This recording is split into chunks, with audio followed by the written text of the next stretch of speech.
Hello po, mabuhay! Peace with us po, and blessed it po sa ating lahat at nagbabalik po ang Come and See.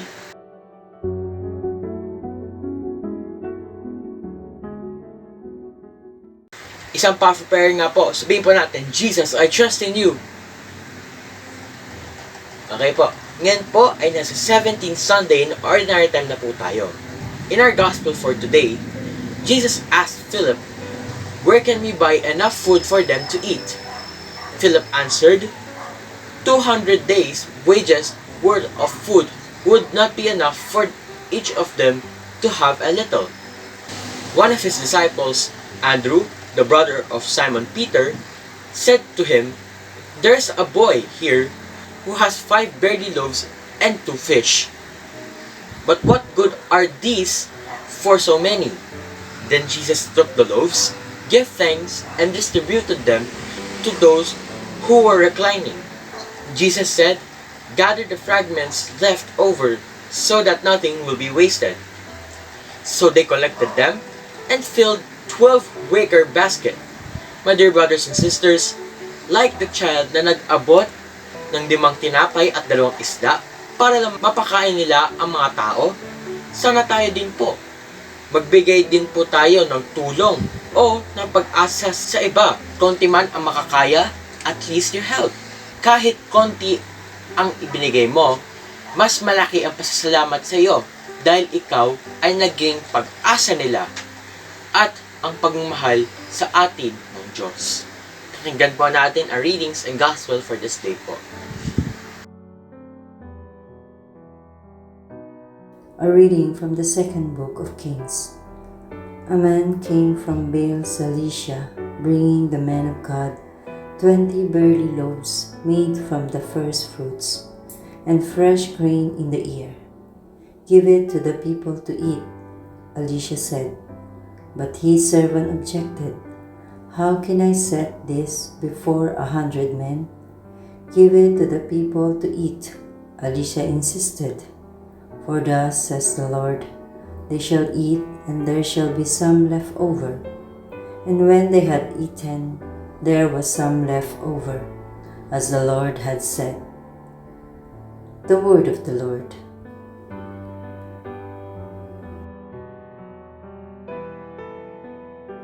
A reading from the letter to the Ephesians. Brothers and sisters, I, a prisoner of the Lord, urge you to live in a manner worthy of the call you have received, with all humility and gentleness, with patience, bearing with one another through love, striving to preserve the unity of the Spirit through the bond of peace, one body and one Spirit, as you were also called to the one hope of your call, one Lord, one faith, one baptism, one God and Father of all, who is over all and through all and all. A word of the Lord.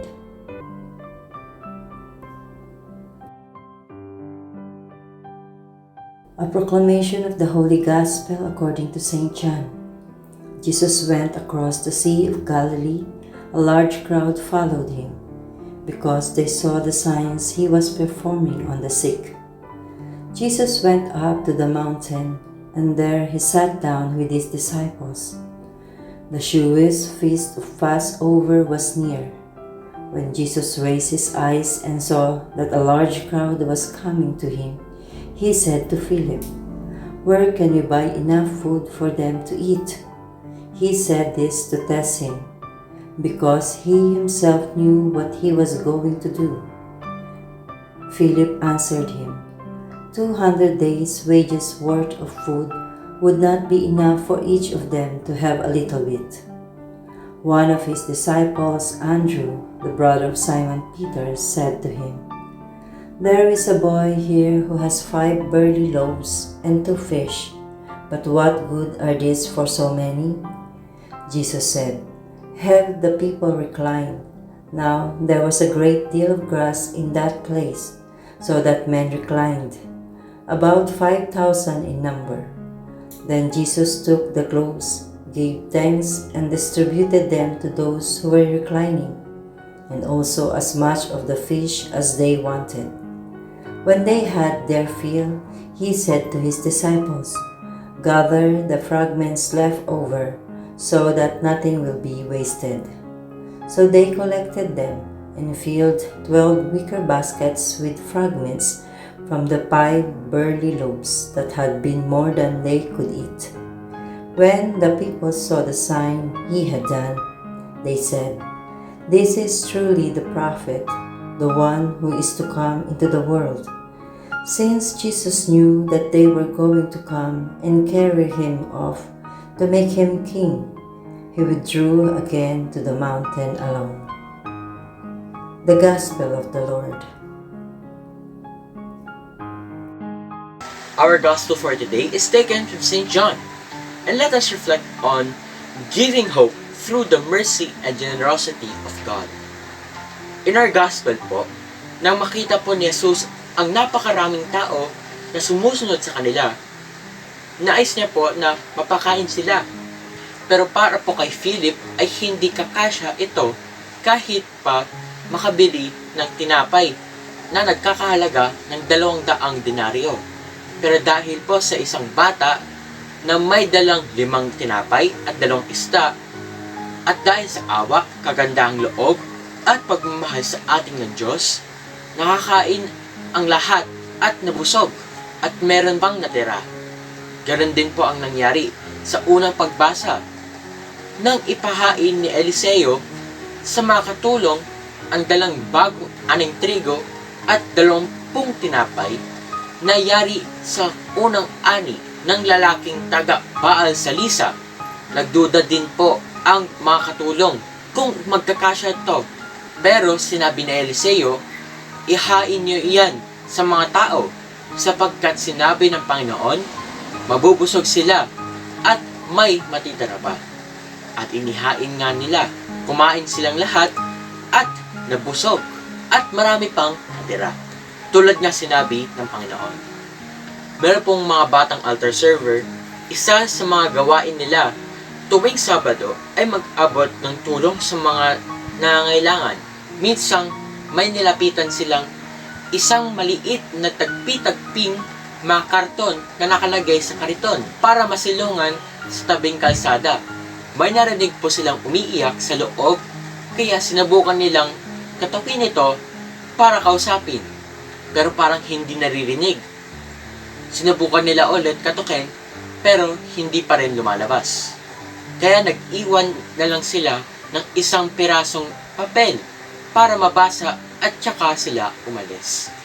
Nang medyo nakakalayo na sila, napansin nila na kinuha noong babae na nasa loob ng kariton yung iniwan nilang papel.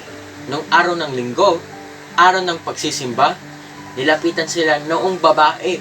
Kinakatok nila sa kariton. Niyakap sila at nagpasalamat. Sinabi po ng babae, "Nakapagsimba na ako. Salamat at dumating kayo sa buhay ko. Nung kinatok nyo ako, iinumin ko sana yung lason. Nagulat ako sa katok nyo, kaya naitapon ko. Sa pangalawang katok nyo, nainis na ako kasi hindi natuloy ang balak ko. Kaya nilabas ko na kayo. Pero nakalayo na pala kayo. Nakita ko yung sulat na naiwan ninyo. Huwag mawalan ng pag-asa. Mahal na mahal ka ng Diyos. Salamat at ipinadala kayo ni Lord. At hindi natuloy ang balak ko."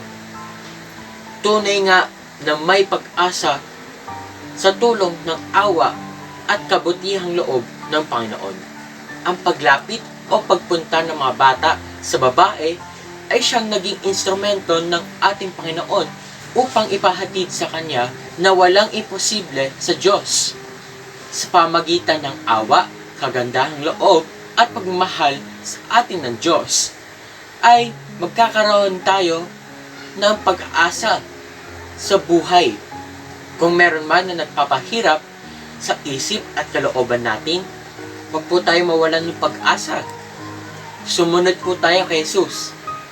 Lumapit sa Kanya sa pamamagitan ng pagdarasal at sa pagsimba upang tayo ay magkaroon ng pag-asa. Papakainin niya po tayo at mabubusog sa Kanyang pagmamahal. Maniwala, magtiwala, huwag lang manira. Mahal na mahal tayo ng Diyos.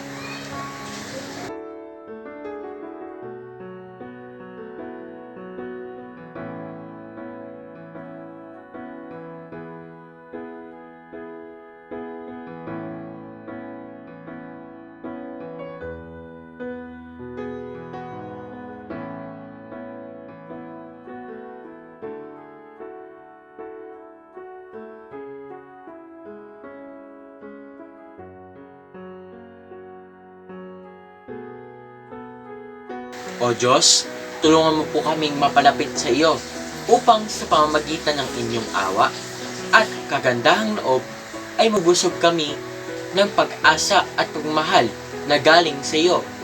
We praise and thank you. Protect us and guide us, Lord. Amen.